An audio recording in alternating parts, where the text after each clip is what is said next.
Thank you, Dennis. Well, we are joined now with Bill Stolz with the Coast Guard Auxiliary Bill. In the 5 o'clock hour, we talked about how dangerous cold water can be. And you all have a very popular video on YouTube. It's called Cold Water Boot Camp. It kind of informs people how dangerous the cold water temperatures can really be on your body. That's right.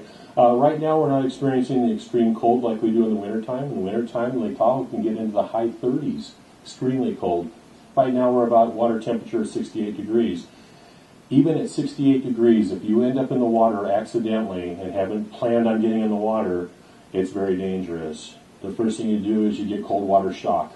If you're underwater, that makes you want to take a breath. Now you got a mouthful of water and possibly some water in the lungs. So it's very dangerous, even at the warmer temperatures that we're having right now.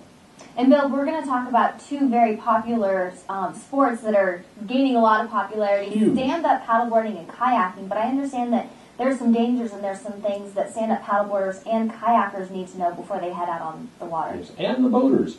The boaters need to understand that they can't see kayaks in the water.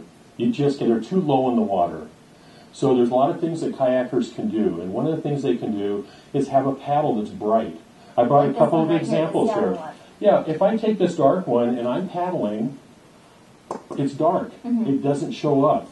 This nice bright yellow one does show up. The other thing a kayaker can do is if they feel threatened, we recommend that they carry a little ski flag with them. And they can wave that ski flag. Or they can wave their arms. The other thing that we got to remember is whether you're stand-up paddleboard or kayaking, you're required to have a life jacket. You are a vessel on the water. You're not required to wear it, although we really encourage you to.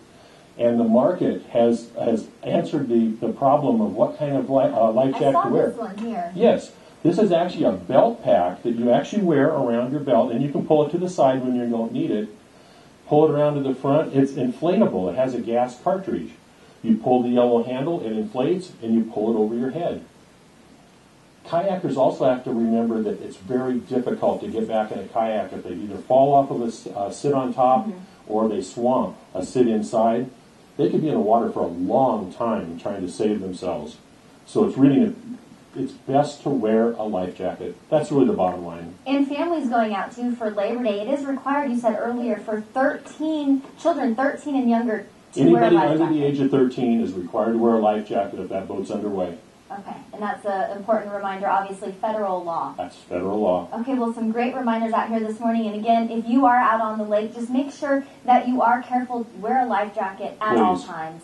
Please. It will save your life. People wore life jackets and didn't drink, and they were alert to what was happening on the water, we probably would eliminate accidents by 90%.